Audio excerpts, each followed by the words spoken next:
What is up, though, Lions fans? The Motor City Cats back at it. Came to give you stats, not static. Whatever you do, keep your Lions news pragmatic. And as you can see, the victory buffs are back. The victory buffs are back intact. I got my Vardiers on. You know what I'm saying? They're not Cartiers, they're Vardiers. You already know what it is. And you might be wondering why. And say, why you got the earphones in? Is it a guest coming on? No, it's not a guest. It's just that I got something to say. I got something to say on the soundboard. And I want to hear it along with everybody else. I want to hear what you hear. I want to experience what you are about to experience. I just got one thing to say. And it's... The champ is here!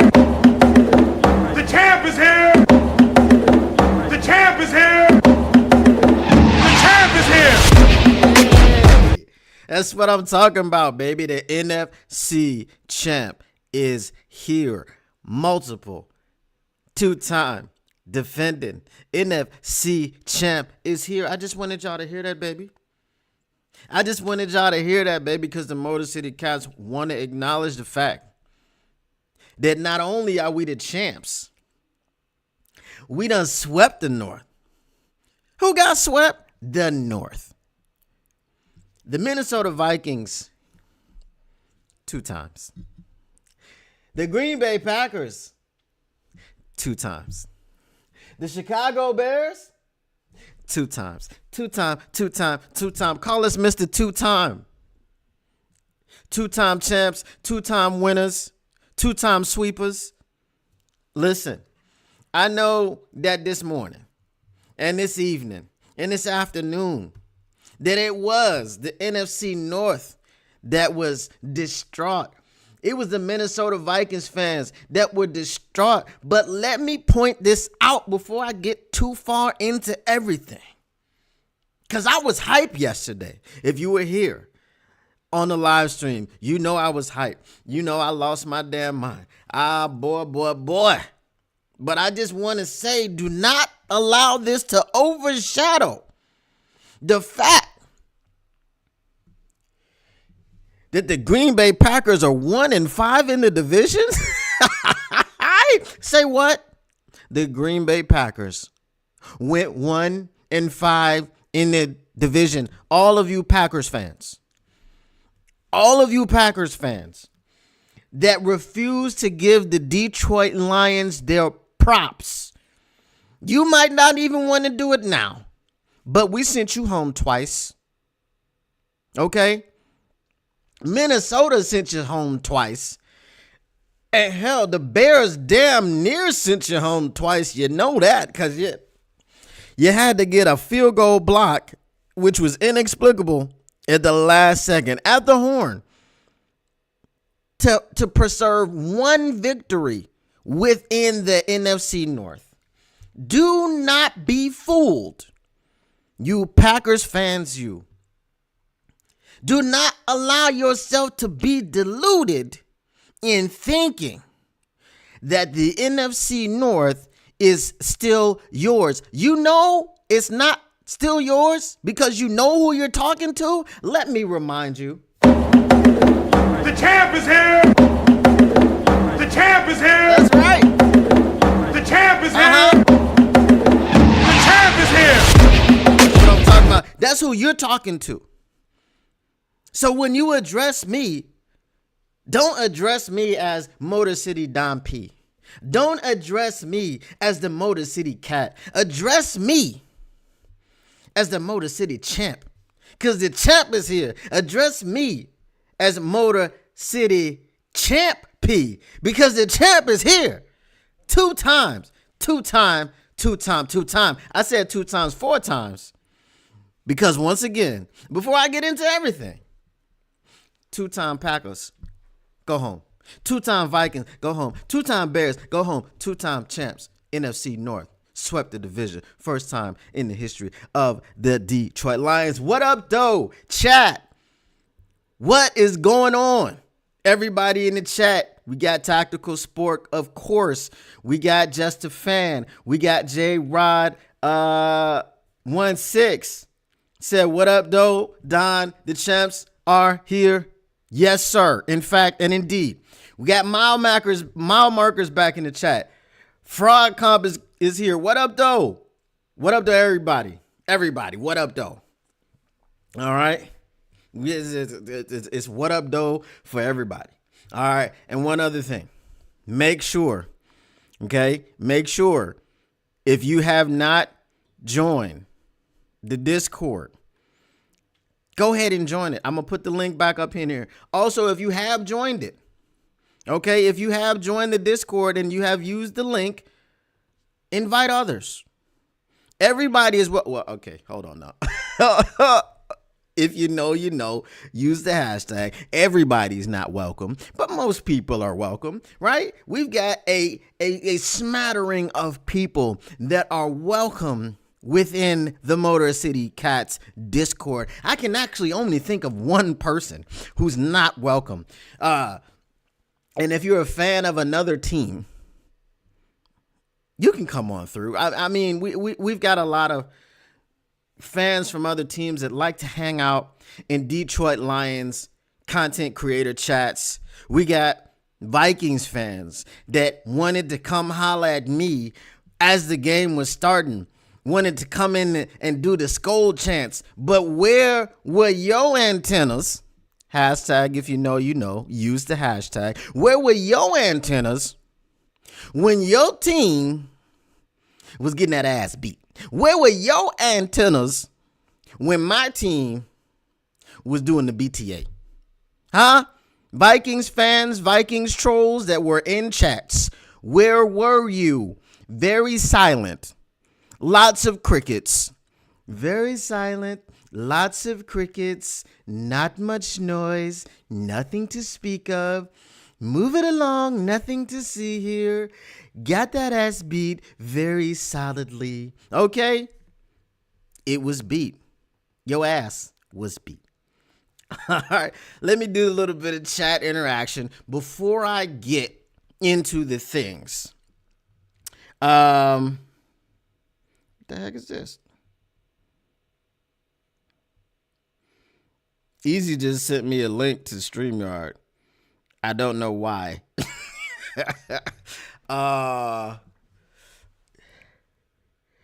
Hold on.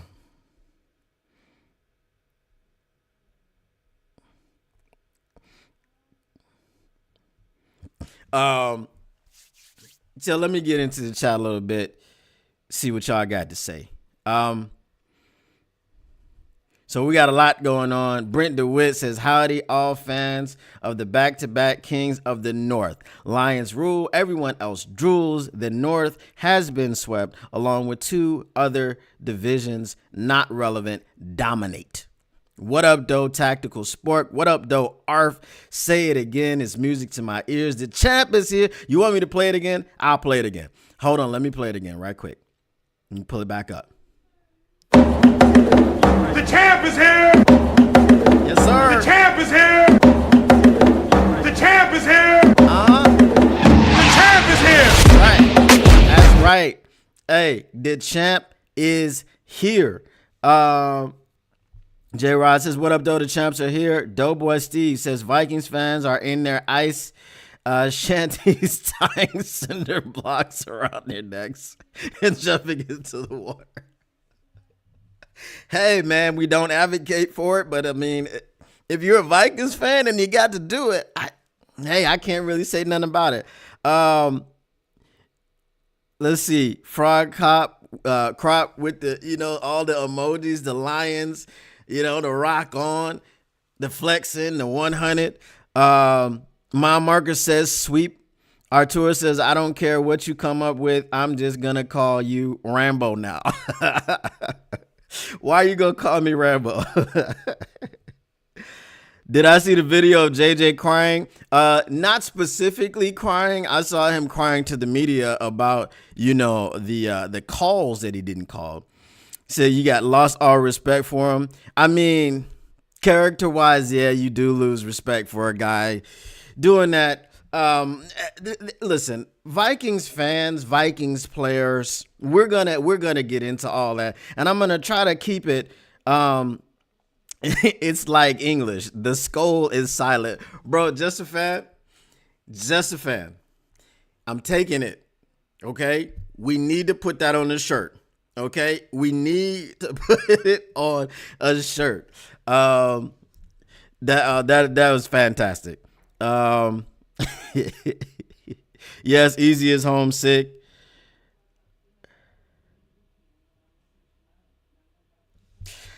Yeah, no, he's trying to get me to join up with Herman.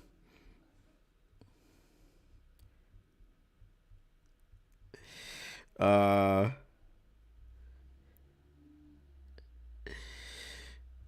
right. Yeah, he's trying to get me to join with Herman.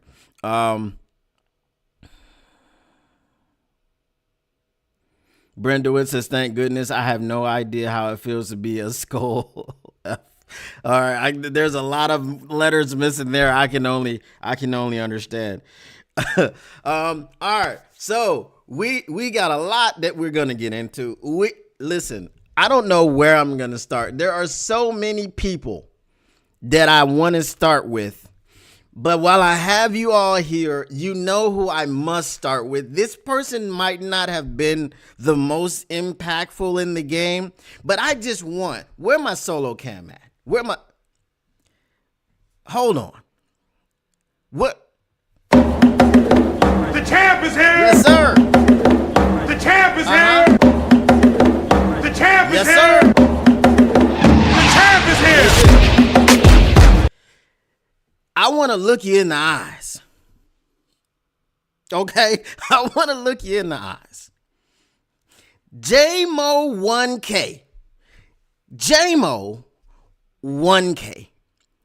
I told y'all yesterday, I said anybody that knows when you come, you're going to hear it. I got to say it. It's not going to be a segment. It might not be a clip. It might not be none of that. JMO 1K is all I have to say.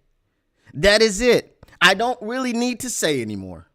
JMO 1K. My man finished with 34 yards to have 1,001 yards receiving for the season after missing 2 games due to some bullcrap suspension where we don't even know what he took. Okay? This is a far cry from a young man that came in and, oh, by the way, full circle, got his first catch and first touchdown against the Minnesota Vikings. So it is only right and it is only natural that he gets his first 1,000-yard receiving season finished, completed against the Minnesota Vikings. It's only right. And once again, when he came in and got that first touchdown, that first catch, it was just one reception for a touchdown. Over the top, beat him deep, had the man fall down. Jared Goff put it in there real nice. Give me that in the end zone. Making money. You know what I'm saying? That was at home against the Minnesota Vikings. 1K was achieved at home against the Minnesota Vikings. The Minnesota Vikings were bracketing him, all types of stuff. Single high, safety help over the top. You still couldn't stop that man from getting 34 yards. The first time that y'all played the Detroit Lions and he went to Minnesota, y'all held him to nothing. Y'all held him to minus yards. 1 catch for minus 4 yards. He came into this game needing 33 yards to get 1,000. He got 34 for good measure. He got 1 more for good measure. So when you address him, Minnesota Vikings fans, because I'm going to get to y'all. When you address him, JMO haters, I want y'all to call him JMO 1K and 1. JMO 1K and 1. Okay? That's receiving yards. He was already over all-purpose yards last week. Okay, listen. Official keeper of the JMO merch gonna be on the way at some point. Okay, it's gonna be on the way at some point. All right. I might have to open up another Shopify store on top of, I don't want to have too many Shopify stores open. I might reopen my other Shopify store and just and have it go under the brand The Artful Saucer, which is, my clothing. But I got tired of paying Shopify. But if anybody wants the merch, I'll go ahead and pay them again so y'all can make the purchases. Anyway, it's not Lion stuff, but this will be Lion stuff. So JMO 1K. 1K and 1. They tried hard not to let him get it. The Detroit Lions tried hard to get it for him. You knew it was happening when Brock Wright held on the play where he originally broke through 1,000 yards. So they went right back to him on the next play, and he got up like 4 yards and fell down, and that was it. 34 yards. We didn't need to see him again. All right, so here's the thing. Appreciate you, J-Rod. And again, you download the Discord app. If you're in the Discord, you have the link now. You can invite other people. Be like, you know what I'm saying? Y'all can put it on your social media. Y'all can, if y'all got friends who are Lions fans and they're passionate and they don't yet know about the Motor City Cats, all these things, you can have them join the Discord. They can sub to the channel and we can rock out like that. No pun intended. No pun intended. However, let's get to the Minnesota Vikings fans, okay, that were out here talking about Jordan Addison is better than Jameson Williams. Jameson Williams had fewer catches than Jordan Addison. Jameson Williams had 56 catches. 56 catches for 1,001 yards. If y'all want to do some quick math, you can understand that he was damn near 20 yards per reception. That is crazy for an entire season for a wide receiver to average just about 20 yards per reception. Do you guys know where else he averaged just about 20 yards per reception? In college. In college.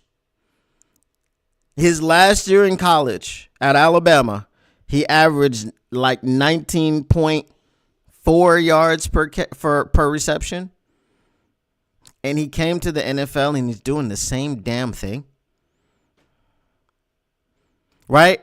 When you have a player come to the NFL from college and they either mirror their production or take it up to another level, what do you generally call that type of player? A star? Right? Because when you see a player who's got crazy production in college and you're like, he's not going to be able to do this in the NFL, and he does it in the NFL the same way, or even better, you call that player a star. So if you would like to address Jameson Williams as Mr. Star, do that. Go ahead. I won't stop you. The other person, because I'm going to move off of it and I'm going to forget. J-Rock says All-Star. I'm going to move off and I'm going to forget, and it's going to be, and I said I was going to do it. Flannel Sam. And I want whoever wants to clip this. Hold on. I just saw Just a Fan's name in the chat. And that means that I need to do something. I need to share the stream. All right. I'm put it up on Twitter right quick. Share it. Done. All right. Moving right back. Okay. Just your presence, Just a Fan, made me remember to share the stream. All right. Now, anybody that wants to clip this on YouTube, go ahead and clip it. Send it to Flannel Sam. Because Flannel Sam was that man who I called in to talk to on Wake Up Woodward last season. And Flannel Sam said that he could not see any talent within Jameson Williams. And Flannel Sam was calling him a bust. And Flannel Sam was saying that he would never amount to anything. And I told Flannel Sam, this is not microwave grits. This is not microwave oatmeal. Everybody needs different amounts of time. So you put JMO, you take all those ingredients, and you had to put it in the slow cooker. Huh? It wasn't even the oven. You had to put it in the slow cooker. He needed a little bit more time. But now Flannel Sam apparently will be dressed up in a Jameson Williams jersey, which he has to purchase, and then he will be taken around the city to places where Jameson Williams, shout out the Heavies and shout out Kool-Aid because he said this on the Heavies, and I don't know if y'all saw it, right? But I saw it. He will be taken around the city to places like Coney Island and Cass Tech and all these places who people are so upset at Jameson Williams for hanging out at. Listen again, one more time. Jameson Williams, and I don't know if you guys knew this, Jameson Williams is the guy that told his teammates they needed to get more involved in the city of Detroit. Jameson Williams cares deeply about football and the city that many of us call home. I'm not currently in Detroit, but Detroit is my home. And the city that we call home, this shy kid from St. Louis that has all this speed looks at it as his second home. And just as he would do for his community, if he was living there right now, he's telling his teammates and his friends, who he calls his brothers, to be involved in that community. Such a bad guy. J-Mo is such a bad guy. Such a bad guy. So slow, no talent. I'm literally saying all of the things that are opposite of Jameson Williams. So J-Mo 1K, I tip my hat to you, sir, because I knew, and so many other people knew, the people that supported you for the entire time, we knew this day was coming. We knew this day was coming. We knew the haters, right? Like Shannon Sharp used to say to Skip Bayless, oh, your day coming. And boy, did it come. Pause. If y'all don't know about this Skip Bayless drama going on right now, I'm not here to talk about it, but boy, did it come. That's it. That's all I'm going to say. If you can read the tea leaves all over Twitter. It is what it is. All right. Now, Taylor May says players have to be coached at the NFL level. Hard to teach speed, though, 100%. Tactical Sports says, damn, Skip. J-Rod tries to throw in the blue lightning. It ain't sticking. Okay? J-Mo 1K or Waymo 1K. That is the only application for the new nicknames, okay? J-Mo is Waymo. There's so much self-hate in the D for sure. And I don't, but see, that's the thing. And I've said before, J-Mo in the DD, in the street, J-Mo's good. Okay. And there's a lot of rough stuff going on in Detroit, but I'll be the first to admit, but J-Mo, I think on any street is good. Okay. Because even thugs and drug dealers and the most hardened criminals watch football. They know they know the Detroit Lions, so it is what it is.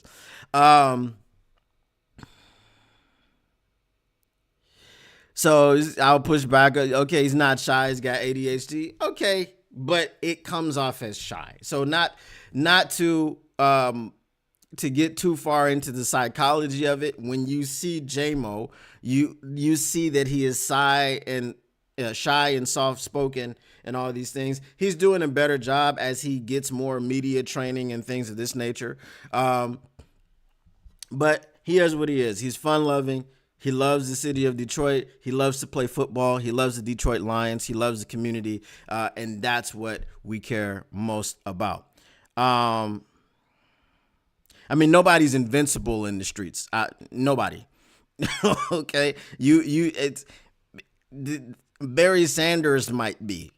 But Barry Sanders might not be. But I think for the most part, I would say he's 99.9% good.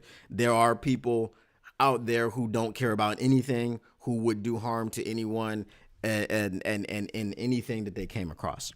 All right. Let me see if I missed anything. See, Lions have a way to get the worst out of their opponents. LOL. I love it.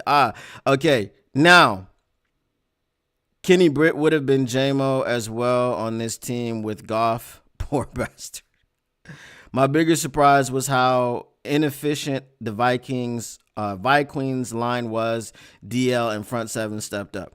So this game in and of itself was one of those Dan Campbell, and this speech has gone around for, if you can just drag them out into the deep, dark abyss, right? If you can just hold on to them long enough, and you drag them out into the deep, dark abyss, you can drown them. I think this game was significant in the fact that that's what we did. We held on just long enough to drown them. It was 10-9 at one point, and the final score was 31-9. So this is what I'm saying. It was nip tuck. It was tight.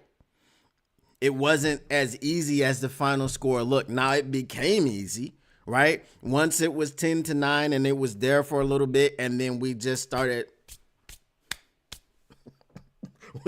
breaking it open, and that's what happened. Okay, so once we broke everything open, then you see the 31-9, and that's effectively where they drowned. They were dragged out into the deep, dark abyss, and they did not return. Only the Lions came back. Okay, only the Lions. And the funny thing is, Vikings are a seafaring people. Vikings are supposed to be good in them deep waters. Vikings pillage and plunder in the deep waters. What happened, Minnesota Vikings? What happened, Minnesota Vikings? I do not know. But we're going to get to some of these players. All right. Nip and tuck HBO. All right. We're going to get to some of these players. Now, the first person that I want to get to, listen, man, I want to talk to you about a special player on the Detroit Lions. His name is Ramon Jamir Metastation Ronaldo Gibbs. Okay? Jamir Gibbs. Okay? Right? Jamir Gibbs. Terrion Arnold's good. Jamir Gibbs had, and I don't want to botch this. I know his stats, but I don't want to botch them. So I'm just going to read them off. Okay? So we can be clear about what he did. All right. Jamir Gibbs had, all right, here we go. 23 carries? Okay. This isn't the normal box score that I generally have. All right. So Jamir, let me pull this up because this ain't the. I gotta pull the shades up because I can't read this one like I usually can read the other one. All right. So let's see, box score, team stats. Okay. This ain't what I want. Okay, here we go. Jamir Gibbs, 23 carries, 139 yards, 3 touchdowns. This was on the ground. Okay? 23 carries, 139 yards, 3 touchdowns.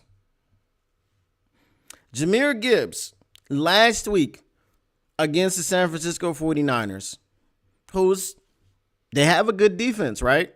San Francisco 49ers have a good defense. Okay. He rushed for 117 yards, 6.5 5 yards per carry. This week, with his 23 carries for, what was it? 139 yards. 139 yards divided by 23 equals 6 yards a carry. The Minnesota Vikings defense is supposed to be so vaunted. And I'm not going to take anything away from the defense, because if I took away from the defense, I got to take away from Jahmyr Gibbs. But I also told you guys in the lead up to the game, when I did the preview, I also told you that this vaunted Minnesota Vikings defense, who is supposed to be worlds better than the Detroit Lions defense, allow 15 fewer yards per game. They allowed 15 fewer yards per game. And the other thing that I noticed from the outset of the game was that Brian Flores was shook. How do I know that Brian Flores was shook? Because we know that Brian Flores is pressure, balls to the wall. I do not care. I will pressure you. You will not deter me from my pressure. That's Brian Flores, and that's been Brian Flores all year. But there was something that got into Brian Flores. It was something that took over Brian Flores. It was an aura that he was facing. Okay? I seen his aura. It was orange. If you know, you know. Use the hashtag. If you know, you know. But there was something that took over Brian Flores. And I think the thing that took over Brian Flores was the fact that he has faced this damn Jared Goff 3 times. And this MF don't crack under the pressure. What is it about Jared Goff? I mean, Jordan Love cracks under the pressure. I mean, Caleb Williams cracks under the pressure. I mean, Geno Smith cracked under the pressure. Everybody that we played cracked under the pressure. That's why we were 14-2. What is it about Jared Goff that makes him not crack under the pressure? So you know what he didn't want to do? He didn't want to find out. He said, you know what? I'm just going to play normal defense. And that normal defense was doing okay for a little while because our offense wasn't playing their best game, right? Our offense wasn't playing the best game. What was happening was Ben Johnson was like, hold up. Let him cook. He was talking about Aaron Glenn. He said, let Aaron Glenn cook. And then I'll start cooking a little bit later. Ben Johnson didn't call the best first half. There were some plays that were questionable. I will say the 4th and inches when you try to outsmart somebody. Now, here's the thing that I have said, and I'll say it officially on air. I think I've said it before. I said it during the watch party, but I'm going to say it now. Jared Goff is not Josh Allen. He is not Jalen Hurts. He is not these guys, and it's 100% fine. If you don't think that Jared Goff can plow into the line and get you a couple of inches, that's cool. No problem. Ben Johnson and the rest of the people around the league, and I've said this before, okay, but I was validated in saying it when I saw the Houston Texans do it. If you guys remember that the Houston Texans motioned their tight end under center on a 4th and inches or 4th and 1, and they did a quarterback sneak. And I was like, I had said this before. Again, I was validated because I was like, I don't understand why NFL teams don't take a big body guy like a tight end and just run quarterback sneaks. And the reason that I think I first formed this opinion is because I'm listening to all these broadcasts about Patrick Mahomes got hurt on a quarterback sneak. And because of that, the Chiefs don't often run quarterback sneaks with him anymore But I also saw them do it with Travis Kelce. So I'm like, this is not rocket science. If you have a bigger body guy and the only thing that you need to do is you need to take, I don't know, it depends on the center and the tight end. You need to take a certain amount of time every day during practice, whether it's 5 minutes, 10 minutes, 15 minutes, okay? And work on the center quarterback exchange. Work on getting Sam LaPorta or Brock Wright or Shane Zylstra comfortable, right? And it's probably going to be more so a Sam LaPorta and Brock Wright because they're going to be the ones that are going to be in the game naturally, right? Work on them getting comfortable, taking snaps under center and plowing ahead, right? Philly has the tush push. Why don't we have the just tight end quarterback sneak? Because it beats turning around on 4th and inches, literally inches, right? It was literally like the blue line was on top of the yellow line. There was no space between them. The line of scrimmage and the line to gain were like this. They were on top of each other. So you literally had to move the distance of the nose of the football. Put a tight end under center and let him do it. Because it prevents us from having to turn around on 4th and inches. I hate when people turn around on 4th and inches. I don't care if Monty's back there. I hate it. Why do I hate it? Because it's wasted steps. And there are lots of teams around the league that get stuffed on 4th and 1. They get stuffed on 4th and inches because they turn it around and hand it to a running back. When you run a quarterback sneak or a tight end sneak like I'm proposing, you do not turn around, you go forward. Everyone, there is not a step taken backwards. Not a step. J-Rod says Skipper. Put Skipper at quarterback to do it. I mean, he might be too damn big. You know what I'm saying? They might stand him up. He is, 6'9"? You know, they might stand him up before he can get going. But, again, you get the picture, right? So that was one of the calls that I did not enjoy, did not like that. And then some of the other things were just good plays. You know, Van Ginkel made some good plays. Who was that? Metellus made a good play when he got his hand on the ball. I think that was in the second half. All right. But we're getting back to Jahmyr Gibbs. There were people that asked the question, can Jahmyr Gibbs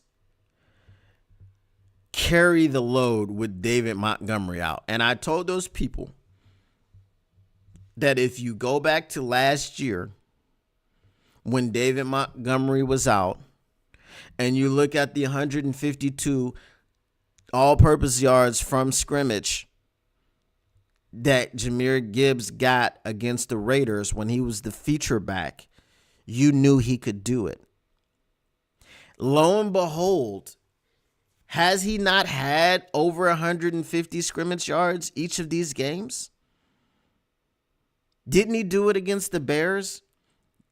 You know he did it against the 49ers and the Vikings. Jahmyr Gibbs is extremely special. Now, in Buffalo or in Foxborough, I don't know where they played the game at. I think they might have played it in Foxborough, right? James Cook took the lead, and he had 18 touchdowns for the season, and that was the lead for everybody who's like not a quarterback, right?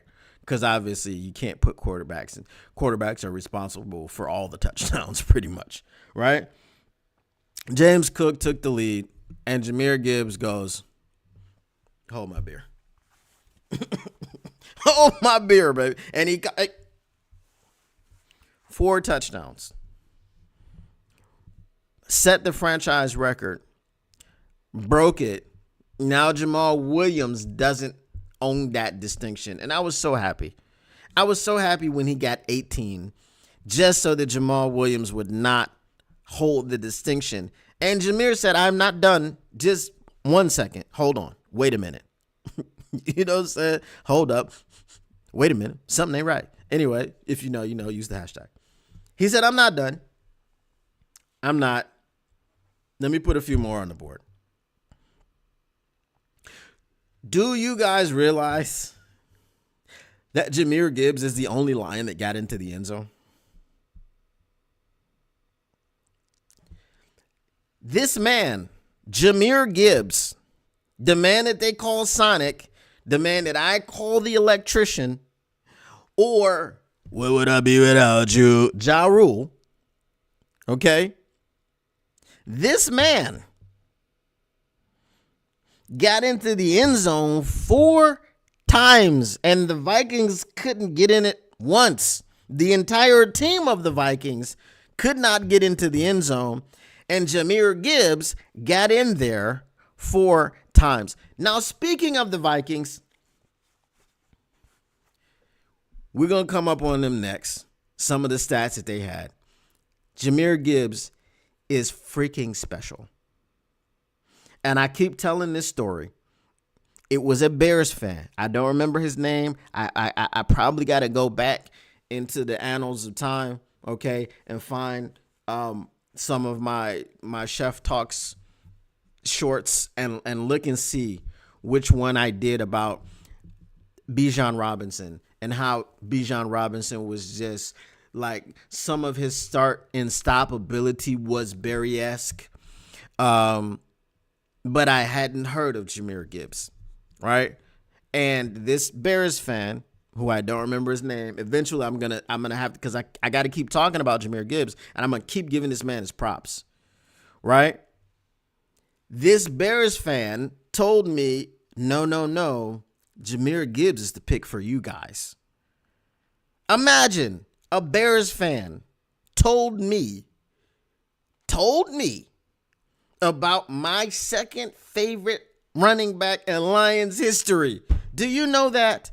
Because there is nobody that can replace Barry ever. There's never going to be a number 1 who don't wear number 20. Jahmyr Gibbs. Before Jahmyr Gibbs, it was Javid Best. And Javid Best was, I think Javid Best was a lesser version of what Jahmyr Gibbs is and would have been if he could have stayed healthy. For me, it's Barry and then it's Jahmyr. That's it. That's the tweet. Okay? It's Barry and it's Jahmyr. That's it. There's no other running back. Okay? Now, granted, I didn't watch a whole lot of Billy Sims. Okay? I didn't watch a whole lot of Billy Sims. I wasn't around for a whole lot of Billy Sims. Okay? But Barry Sanders, from 89 to 99, I was there the whole ride. Okay? Billy Sims was a little bit, like he wasn't before my time, but he was before the time that I knew what was going on. Okay? I didn't really know what was going on. But this Bears fan, as I said, told me Jahmyr Gibbs is the pick. And then I started looking into Jahmyr Gibbs because as I've told you guys, I don't watch a whole lot of college football anymore. Okay? I don't watch a whole lot of college football anymore. And I hadn't heard of Jahmyr Gibbs. The fact that Jahmyr Gibbs was at Alabama and I hadn't heard about him that's all you need to know about me in college football. Okay, I've recent years, I don't know what it's been. It's just I just haven't been able to get into college football. But Jahmyr Gibbs is special, man. Jahmyr Gibbs is special. And when he was drafted at 12, I was like, okay. Okay. I like that. And this Bears fan was freaking right. The Bears fan told me my Lions were going to pick Jahmyr Gibbs. Isn't that amazing? They need to hire that Bears fan in Chicago to be the GM because apparently he recognizes more talent than Brian Poles. Is his name Ryan Poles? Ryan Poles, yeah, Ryan, not Brian. Ryan Poles, same thing. Your name is Brian Poles until you can actually field a team. But Jahmyr is special, man. Yes, the Jaguars did fire Doug Peterson. Ben Johnson outsmarts himself sometimes. You 100% just a fan. Ben Johnson outsmarts himself at times, and it's infuriating. But at the end of the day, we hang on every play as fans, and there's a we can't do this in the moment. Ben Johnson can do this in the moment because he has a play call sheet. Aaron Glenn can do this in the moment because he has a play call sheet. They can put that stuff behind them because they have to, but there's a larger whole. We're looking at every play like, God, could have got the first down if we did this. Could have got the first down if we did that, right? But it's a chess match. It's a chess match. It's like what we do, we look at every move that the chess masters make, and we'd be like, I don't know about that one. Oh, that one. Oh, he's not coming back from that. Oh, that is checkmate. How'd you lose? Right? So that's what we do as fans, but they are setting up the entire board throughout the game. So Jahmyr Gibbs, the electrician, Sonic, Ja Rule. Bro, I hope you stay in Detroit for your entire career. I hope you retire a Lion. I hope you follow Barry Sanders into the Hall of Fame. Now, there are other players that made very large, very significant impacts in this game. One of those players got it out the mud. One of those players got it out the dirt. One of those players cannot be buried because he is from the dirt. You can't bury what's in the dirt. You can't. It's already there. Right? And that player is none other than Amik the Freak Robertson. Amik is the doggiest dog of the dogs on the team. Amik Robertson was really tasked with man coverage of Justin Jefferson. Now, did he man him up the entire game? No. But there was at one point when Minnesota was in the red zone, I think it might have been their first time or maybe their second time in the red zone, where on the broadcast, they showed that Amik Robertson had 15 snaps against Justin Jefferson, and 10 of them were in man coverage. 10 of them were in man coverage. Now, does that mean that when you're in man coverage, you can't have safety help over the top? No, that's not what it means. Right? That's not what it means, because generally that's what will happen. Right? You will have safety help over the top. He said, and Dan Campbell said, sometimes we rolled over the top and sometimes we didn't. We just left him on an island. And Amik Robertson allowed, 5 catches for 48 yards for the entire game. Jordan Addison, who was primarily being taken care of by Terrion Arnold, did not register a single catch for the entire game. Okay? Jordan Addison, again, we had this talk about Terrion and how I didn't particularly like giving any bulletin board material. Okay, I thought that the formula that the Lions had followed for the entire season, not giving bulletin board material, was the way to go. Because you see what happened every time somebody gave us bulletin board material. We threw it back in their faces and we BTA. Now, I didn't think that the Vikings were going to come in and do any sort of BTAing or being TA, right? If we're really looking at it, I didn't think that was going to happen, but I just didn't want to make it any harder than it needed to be. Now, the other guy that was part of this situation, where my camera at? My camera right here? Okay. Bear with me now. The other guy that was a part of this situation, do y'all watch the Pat McAfee show? I just want to know. Just show of hands. Let me know in the chat if you watch the Pat McAfee show. You don't have to be like a staunch watcher of it, because if you're not, you probably saw this.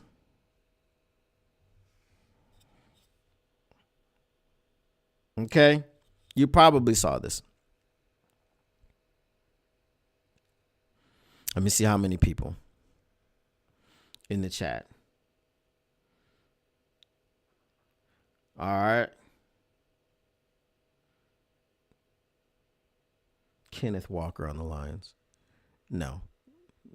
Demo and Gibbs are best friends. We don't want Kenneth Walker. All right. So the Pat McAfee show features a man named Evan Fox. If you guys know him, he's known as Foxy, and he's the most visible Lions fan in the media because he works for Pat McAfee. He is on the show, and a lot of times, whenever something, well, not even a lot of times, whenever something is going on with the Detroit Lions, they talk to him and they get his opinion about it. He works in the back, if you're not familiar with Foxy. Foxy was losing his goddamn mind when we traded TJ Hutchinson. In the division. What are we doing? What are we? Like, he was losing his goddamn mind. And as I've said this before, I was generally on TikTok at the time, wasn't doing a whole lot of YouTube stuff. But I had a few videos on the TJ Hutchinson trade. I was not a fan of TJ Hutchinson.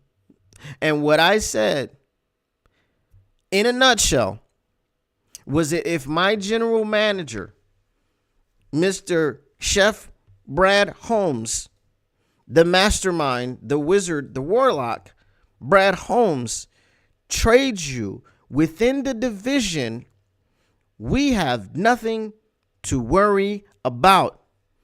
You would not trade J-Mo within the division. You would not trade Jahmyr Gibbs within the division. You would not trade Amon-Ra St. Brown within the division. You would not trade Sam LaPorta within the division. Hell, you wouldn't even trade Khalif Raymond within the division. But you traded TJ Hutchinson within the division.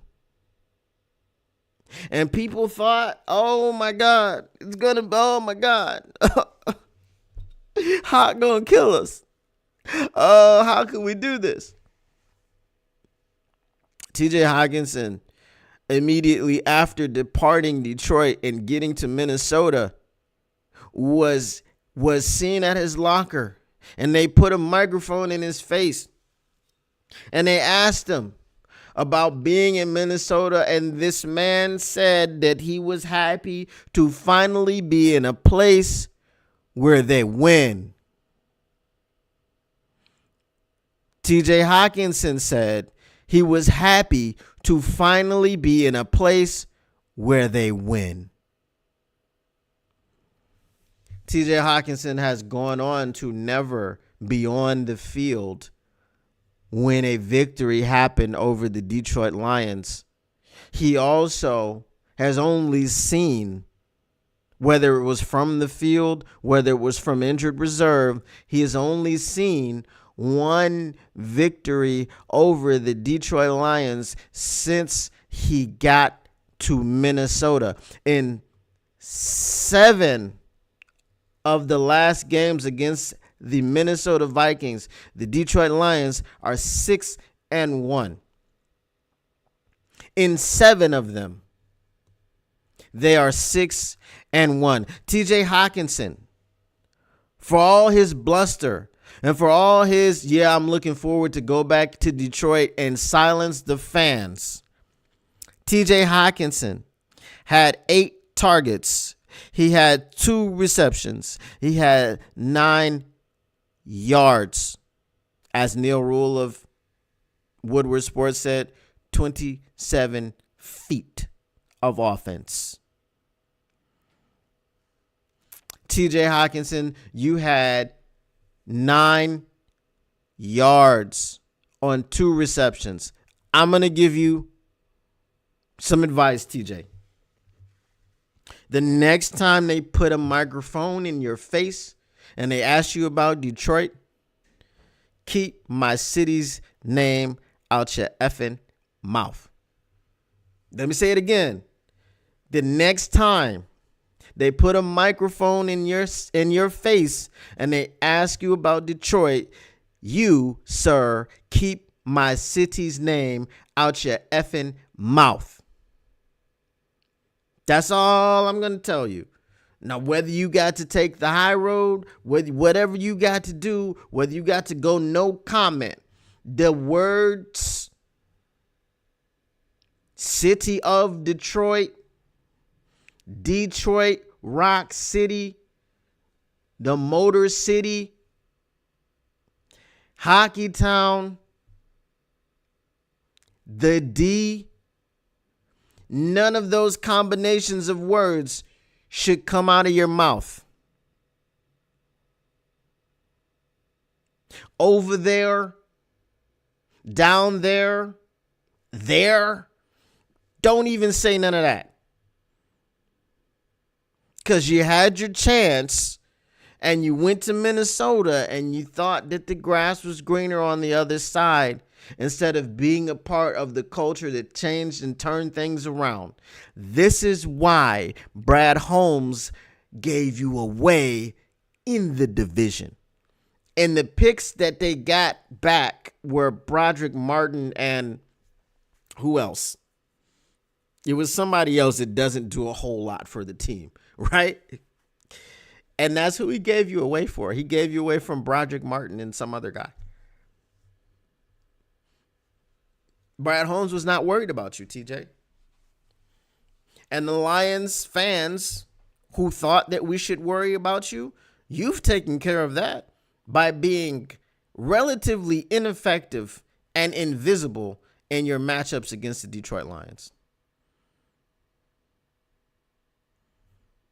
That's TJ Hutchinson.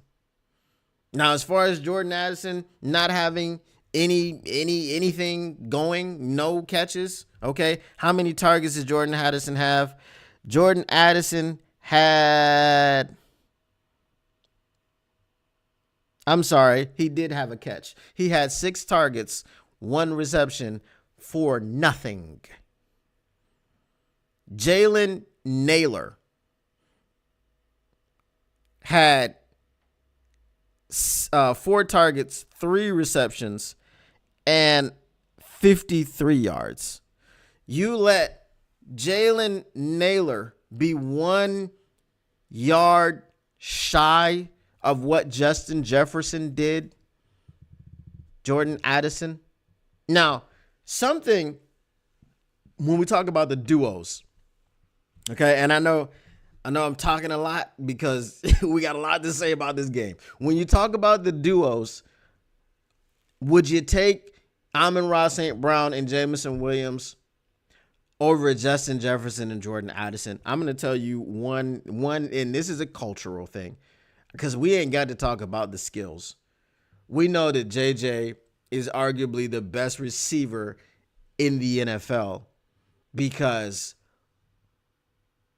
boy, does he do it spectacularly and in seemingly every situation.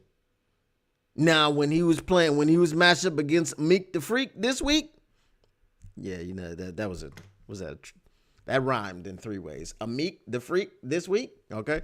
When he was matched up against a Meek the Freak this week, oh, he didn't look like the normal JJ. He was getting paws knocked away. He dropped a couple, feeling the pressure, feeling the pinch. You know, he usually, look, And this is why he's considered the best wide receiver in the NFL right now. Usually it don't matter if you got a hand on the ball, in his face, under his helmet, he's coming down with the football. That's generally the case. But a meat got in his head and he got on the ball and he didn't have a Justin Jefferson-like game. In Minnesota, he only had 81 yards. People said that Justin Jefferson was going to go for 200-plus yards and 3 touchdowns against the Detroit Lions in a romp. Justin Jefferson doesn't have 150 yards receiving against the Detroit Lions in 2 games this season. Justin Jefferson doesn't have 150 yards against the Detroit Lions in 2 games this season. He has 135 yards receiving.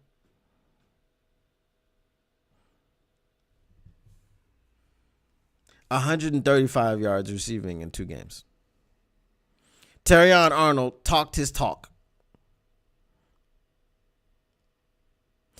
And Jordan Addison had 1 catch on 6 targets.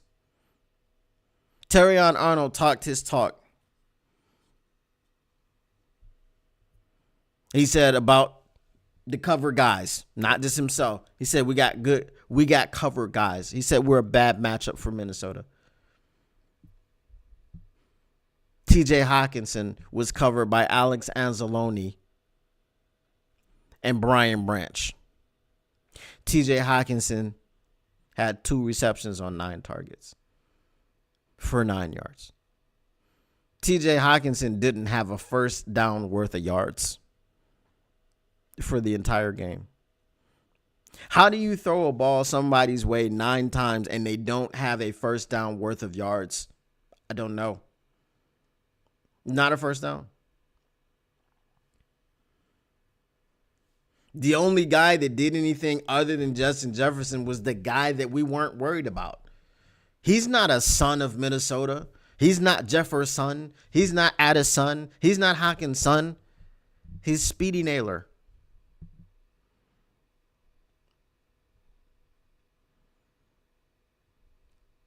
I'm just saying. I'm just saying. Speedy Naylor and Jordan and Justin Jefferson combined for 107 yards. And then TJ Hutchinson added 9 for 116 yards. Amik the Freak got freaky this week. Terrion Arnold balled out, even though he went out. I think it was fourth quarter or late third quarter that he went out. This defense did a phenomenal job. Alex Anzalone came back. They showed that picture that he put up on Twitter that said everybody want to do some doggish, everybody want to be a dog until they had to do some doggish, showing the stitches and the strings and everything that he still had in his forearm.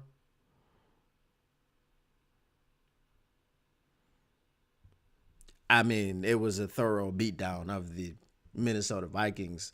And I just wanted to make sure that I touched on everything. Za'Darius Smith, he went out there, set the tone, got that first sack. Had multiple opportunities where he got his hands on Sam Darnold again, had a chance to bring him down again.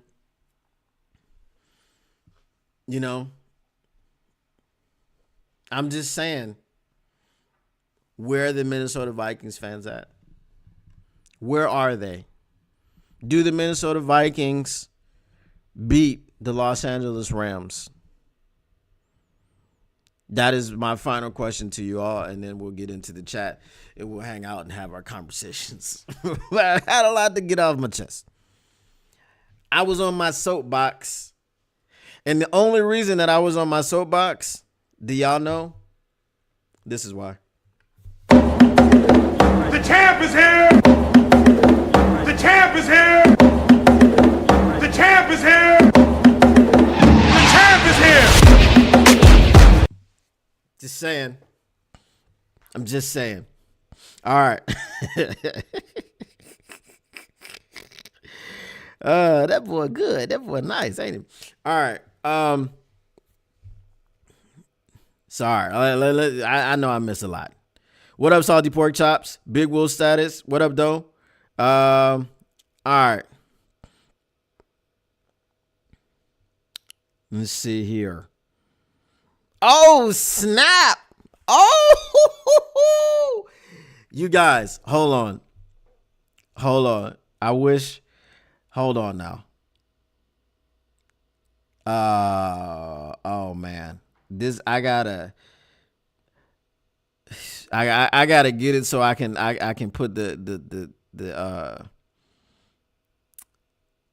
chats across the screen. Cause my man Paul Thomas, that do not allow this to be lost in the chat. Everybody in the chat, stop what you are doing. My man Paul Thomas said AG called a great game. Paul Thomas, man, I'm so proud of you, man. Cause I know you hate AG to the core, and that must have took a lot for you to say, right? I'm not even fooling. I'm not even joking, man. I'm proud of you, man, for coming out and saying that. So Big Wolf says, I was looking for them Vikings fans, channel 2, but nothing today, crickets. Oh, the Vikings weren't even podcasting today. They were like, nah, we're going to take the day off. Did we play a game yesterday? I don't even know what happened. It was some things that went on yesterday. What did you do? I don't know. I was scrolling. I was scrolling through my internets. Let's see. For sure, J-Mo and Brown. Say Brown, yeah. Okay. I got out of the cultural thing. I didn't even say it. The cultural thing that I was going to say, because sometimes, my mind just be going and I just, just talk, right? The cultural thing that I was going to say was that J-Mo and St. Brown are actually friends, right? Jordan Addison looks like he doesn't like JJ. Like, if you guys have ever looked at their interactions on the sideline, like JJ tried to put the crown on Jordan Addison. There's just no enthusiasm. I don't know if he's drunk while he's playing. I don't know. Allegedly drunk while playing. I mean, we know for sure drunk while driving. Allegedly drunk while playing. But that was the thing that I noticed about their interactions. Bro, I know at least this is what you got from JJ. JJ is a cool dude. And the reason that I know he's a cool dude, because he wasn't afraid to get in front of the camera on receiver and show you that he's corny. Right? He wasn't afraid to show you that he's like actually corny, but he's got this alter ego named Jettas, right? And when that was some corny stuff, but I respected how he got himself into the zone and how he transformed himself. And he's a cool dude, lives at home at a little townhouse, and because he didn't come from money. So he's like, I respect Justin Jefferson. Yes, we lost some respect in the competitive nature because he was complaining about the refs. But I mean, you just got held to 54 yards and then your whole team got held to no touchdowns. And there was a lot of talk from where is Byron Murphy? Where is Byron Murphy? The whole Minnesota Vikings fans right now are like, where's Ja? Where is Ja right now? How does Ja Rule feel about this? Hashtag, if you know, you know. Use the hashtag. Yeah. Where's Ja? Right? Where's Byron Murphy? All of the talk All of the talk. Byron Murphy had a nice hit on somebody. Cool. He ain't had no picks. He didn't force no fumbles. He didn't help stop us from getting 31 points. Where is he? The guy that won. Look, microphones were stuck in faces, and he went out of his way to find those microphones so they would stick them in his face so he could talk about how everybody needed to be glazing the Minnesota Vikings, not so much the Detroit Lions. Where is he? Mr. Morale 313, a man after my own heart. You know what I know, okay? Mr. Morale 313 knows what I know. He gets me, right? He gets the things. All right. Great to see Tony Dungy on the pregame broadcast, and he was pro Lions with his commentary. And yes, Paul Thomas, Tony Dungy from Jackson, Michigan. J-Rod 616, he is a Michigan native. Make sure that you guys join the Discord. All right. AG was a dog player. Some things never change. It would be horrific if we lose B. Johnson and AG after the season did one again. Bro, listen. We need to send some people to Chicago, okay? Because not only are the Bears apparently the Ben Johnson thing is that may be more Kevin Warren, because we know Ryan Poles don't want Ben Johnson in Chicago because he's fearing for his job. They're also targeting AG. What is it with you people? Look outside of your division. Look, what is this? You are actively trying to poach not one of our coordinators, but both of them. You're like, well, if we don't get Ben Johnson, then we'll get AG. Bruh, why you want to stop trying to interview our coordinators? We are on a Super Bowl run. That's all we need to be concerned about. We don't need to be concerned about having interviews with the Chicago Bears. If I was Ben Johnson or AG, I'd be appalled. I would be actually offended that Chicago Bears would think that me, you talking about me, I want to go work for you? Come on now.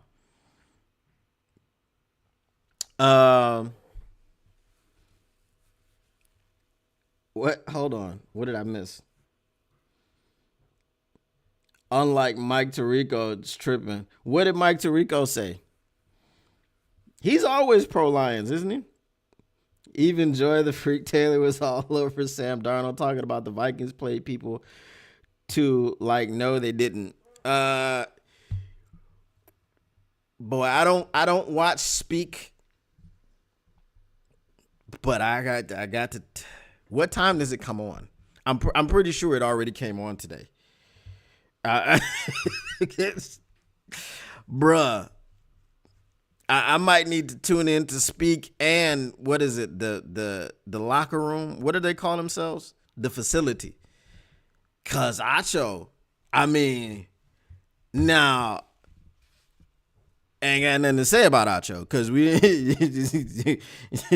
we know how Acho gets down. Acho gets down. But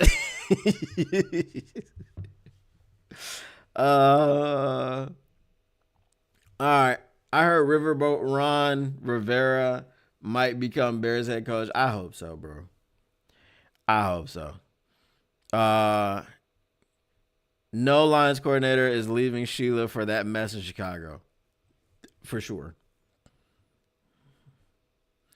I said 616. Yeah, but I think I said 6 and then I said 1-6 because I was catching myself. So no, I wasn't saying 6-1-6. I was saying 6 and then I said 1-6. That was it. That's why I was like, when you said 6-1-6, I was like, what is he talking about?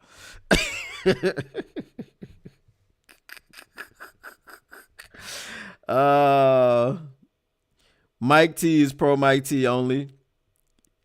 Dad, I thought Mike Tirico was like, very complimentary of the Lions. I don't know. Maybe there was some broadcasts that I missed. Oh, he was saying some whack stuff at first last night. Well, I'll be in the, I'm streaming. I don't hear everything. I live in Jacksonville area and they think they are the shoe-in for Ben Johnson. Now listen, I understand that if you want to be a head coach, you are going to a situation that is bad, right? You're not coming to the Detroit Lions. Like, if you want to be a head coach, Dan Campbell is the coach for a reason. If you want to be a head coach, Andy Reid is the head coach for a reason. So you're not inheriting ultimately good situations, but some situations are just so dysfunctional. You understand why Dan Campbell wanted the Detroit Lions job so badly is because he lived here and played here. And he knew that we as fans deserved more. Ben Johnson is not from Jacksonville. He doesn't have any ties to Jacksonville. The only way that you could say Ben Johnson would be like really, really wanting that job is if Mark Brunell is down there singing his praises, poisoning the well, right? Because Mark Brunell is going to be the next offensive coordinator. Who knows?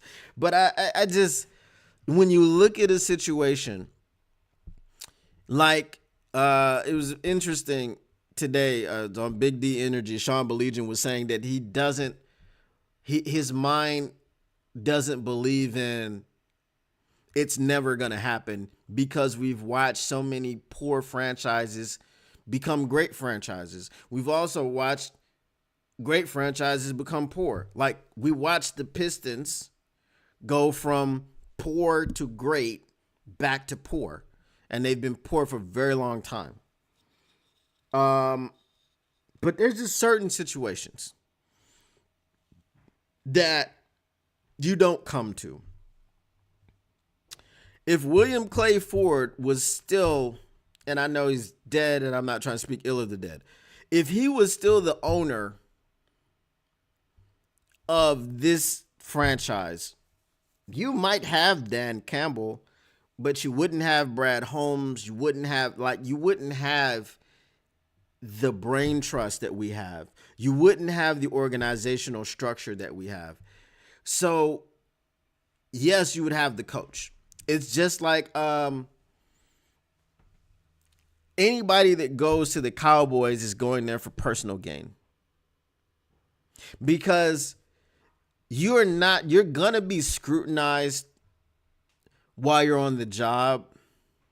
But if you get fired, if you don't do well coaching for the Cowboys, when you go to get another job, the owners are going to be like, yeah, that's just Jerry being Jerry. Like, we didn't expect you to do anything anyway. So it's like you get all the recognition and the whatever it comes from being the Cowboys head coach, but it doesn't preclude you from getting another job. So there's just the Bears is an organizational mess. They're just like the Detroit Lions used to be. And if you're going from the Detroit Lions that used to be an organizational mess, and you go to a place that's currently an organizational mess and has been organizationally a mess for the last 40 years, what are you doing? That's that's my thing on the Bears. It just doesn't make sense. Sheila will match offers. I can imagine she would. I don't think Ben Johnson's leaving yet. Lions going to pay him more. I would rather be an offensive coordinator for a good team than a head coach for a bad team. Yeah, there's a lot of, like, if you're a head coach for a bad team, I mean, what is it that it's just the financial gain, I guess. Because, if you go to a place like, okay, so they fired Doug Peterson. They kept the general manager, but then the owner comes out and says, the next head coach that we hire will report to me, not to the general manager. Well, that's a situation where you got to look at it and be like, that's not functional. That's dysfunctional. Why do you have a general manager who you don't trust after you've just fired the head coach? Fire the general manager. Bring in another general manager, a guy that you can trust to do what you want him to do, because now the owner of the team, whenever the owners get really, really involved, it's a problem. Look at the Carolina Panthers with David Tepper. He's swaying draft picks. Now, right now, David Tepper doesn't look all that bad as far as the Bryce Young and the CJ Stroud picks, because I think CJ Stroud way outperformed last season, and Bryce Young way underperformed last season. So I think there's less of a gap between the two, talent wise, being able to command a team wise, leadership wise. People seem to be now, rallying around Bryce Young. So, that is what that is. But I don't, look at Jerry Jones and the Cowboys. Any owner that is just like really, really involved, there's issues with that. Now you're getting the Jaguar, you're getting Shad Khan, who's supposed to be like now really involved. And yeah, while he spent a lot of money, the Jaguars are never doing anything. They just, you know what I mean? Like they don't look like they're close. They don't look like they're a head coach away. They just look like something else has got to go on, and they've got to fix the organization. All right, TM Martin, appreciate you coming through once again, as always, and hopefully we'll see you tomorrow.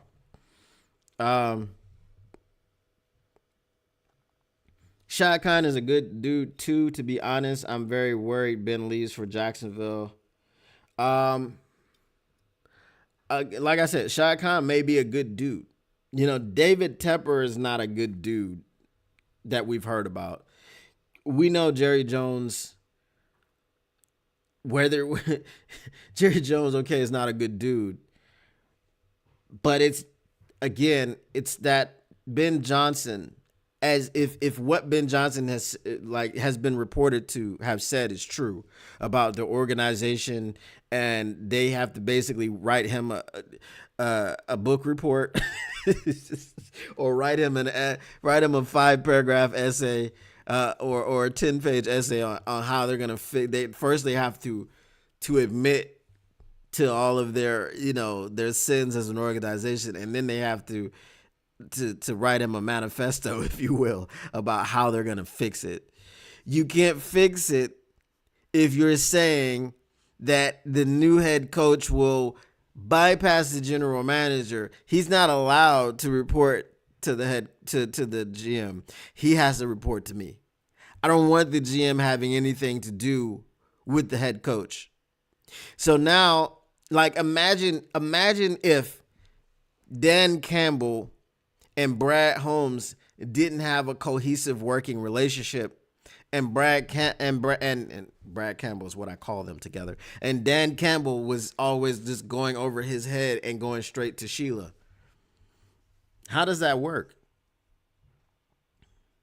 Right? Brad wants to draft this Jahmyr Gibbs guy, but I want to draft Bijan Robinson. What do you think, Sheila? Right? Sheila's like, objection. Overruled. You know what I mean? Like, I don't understand how that's going to work organizationally. At least Khan is a good guy, though. Ben Johnson canceled Washington interviews because they were annoying, arrogant basketball guys. Yeah, I mean, I understand them about them being good dudes, but I just don't think that that's a situation right there out of the gate when you put word out publicly that this is what's going to happen. Woody Johnson. There's another example of an owner that's far too involved. I mean, those are the most high profile owners, and they're all very involved, and they're all bad at their jobs.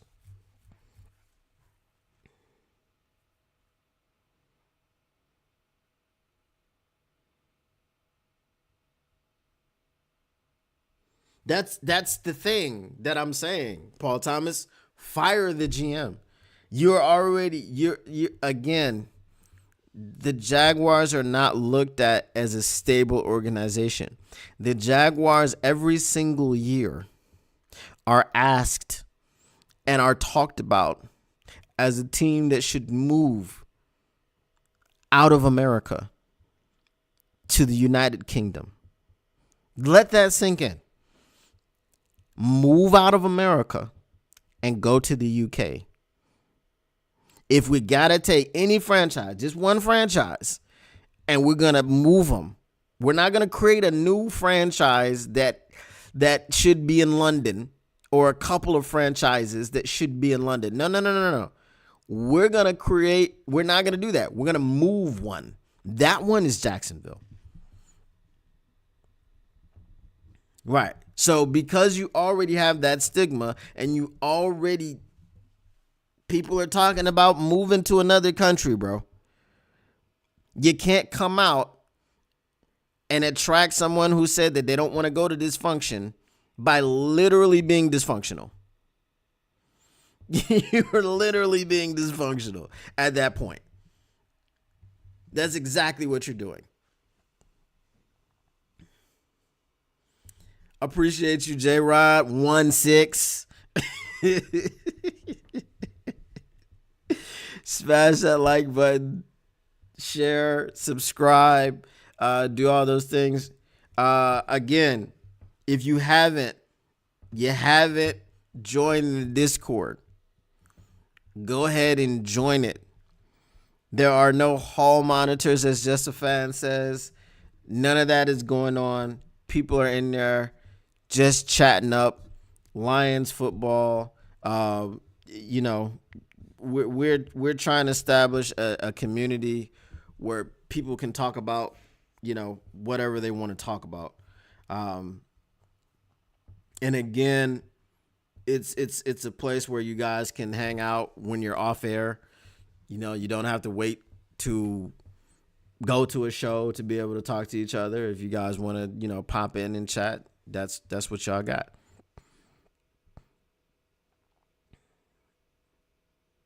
Oh, yeah. I saw that earlier. Joy Taylor talking about Brian Flores would never. Brian Flores would never beat MCDC. That's for sure. I mean, we haven't seen it happen. He's had 4 opportunities to do it, and it hasn't happened. So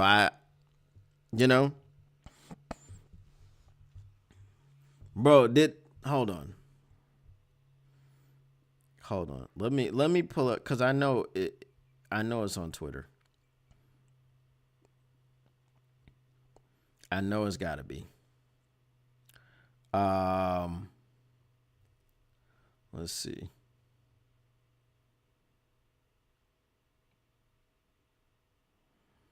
Amik Robertson on Twitter says, I told y'all I'll be back. I got a lot more in the tank. As he reposted an NFL said Amik stood up to the challenge. Said Amik Robertson went toe to toe with Jettas. Amik stood up to the challenge. So that was the NFL posting that.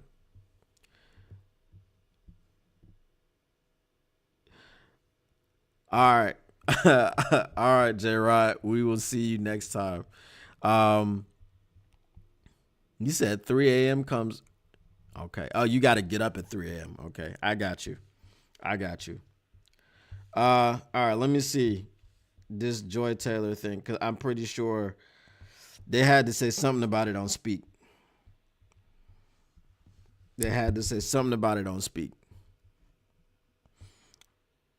Okay, that's all right. Woo. Okie dokie. So those are the top ones.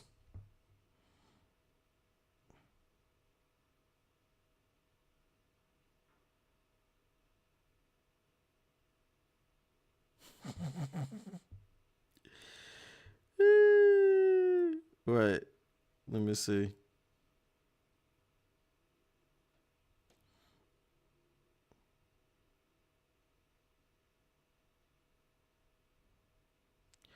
All right, I don't see anything. Hold on. Okay.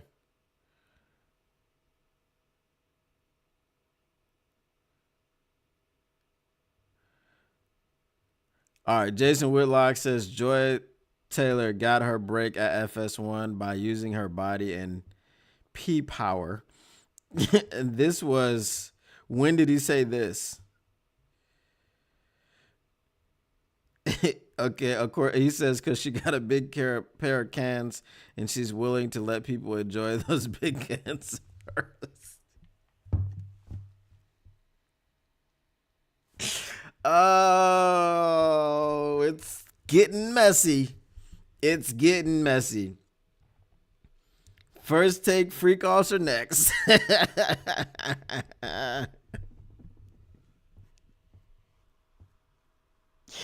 Take that.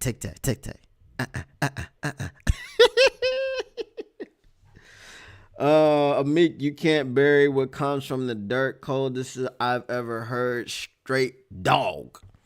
100%. Bro, listen. If also you join Discord, man, share your memes. Okay, share all of this stuff, man. Cause it comes in for y'all, but like I live in the future. I'm 16 hours ahead of y'all. However, your news comes when your news comes, right? So I'm usually asleep. So like I woke up this morning, like, and I got on Twitter. It was like 6 a.m. and I started seeing all this Joy Taylor stuff, and I'm like, what are we talking about? Because I saw Easy tweet something, and I was reading the comments, and I'm like, what are we talking about? So then I just searched Joy Taylor, and I was like, yeah, I get it now. I get it now. So the first take freak offs are next. Hashtag did he used to work for First Take?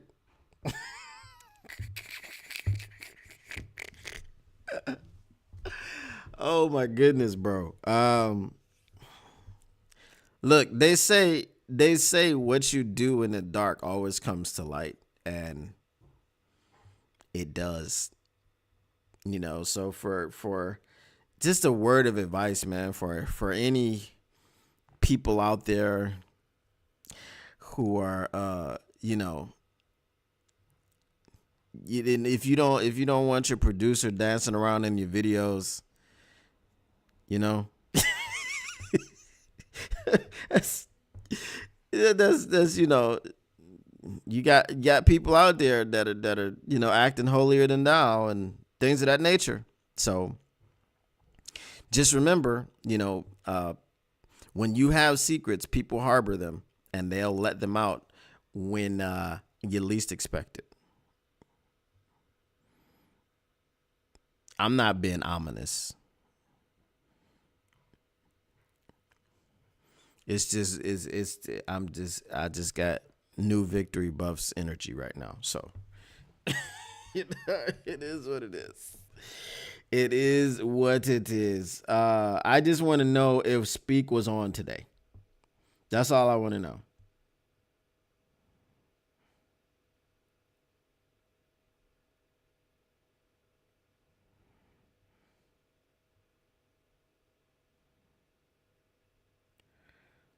Oh, okay. So she was on and she was wearing something that covered everything. That's crazy. That's crazy.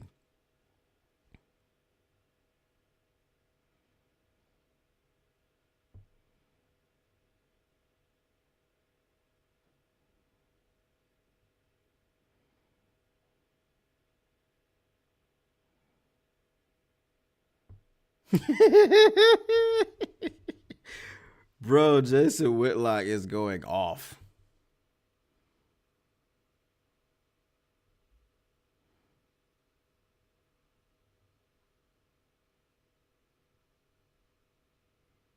Bro.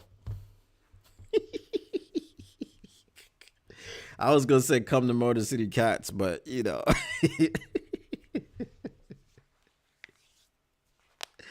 Oh man. Um Bro, this Joy Taylor stuff is crazy.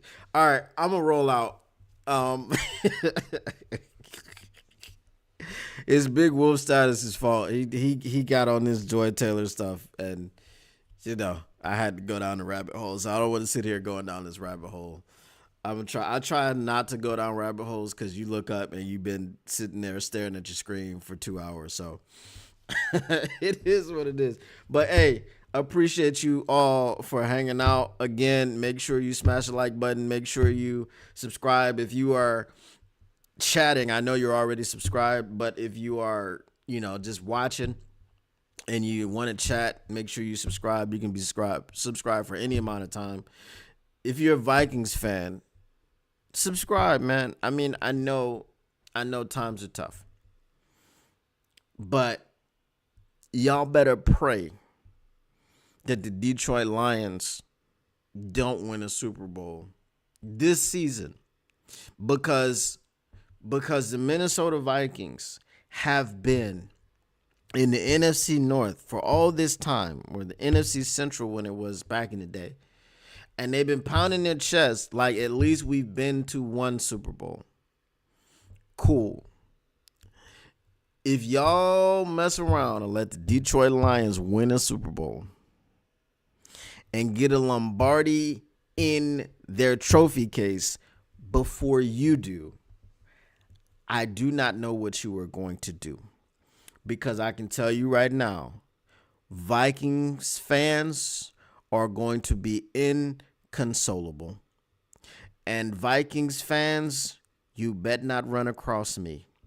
Because if you do, I'm never going to let you live it down. I'm trying to get your government names. I'm trying to get everything. You know what I'm saying? But I'm not going to get your address and dox you or anything. But I'm just saying, y'all better hope and pray. Y'all better hope and pray that the Detroit Lions don't mess around and let them get a Lombardi. Don't let them do it. Because that'll be, Byron Murphy. Byron Murphy going to have to find another team. Because he begged and pleaded for everybody to pay attention to the Minnesota Vikings, who are potentially going out in the first round of the playoffs, in the wild card round, after a 14-3 regular season.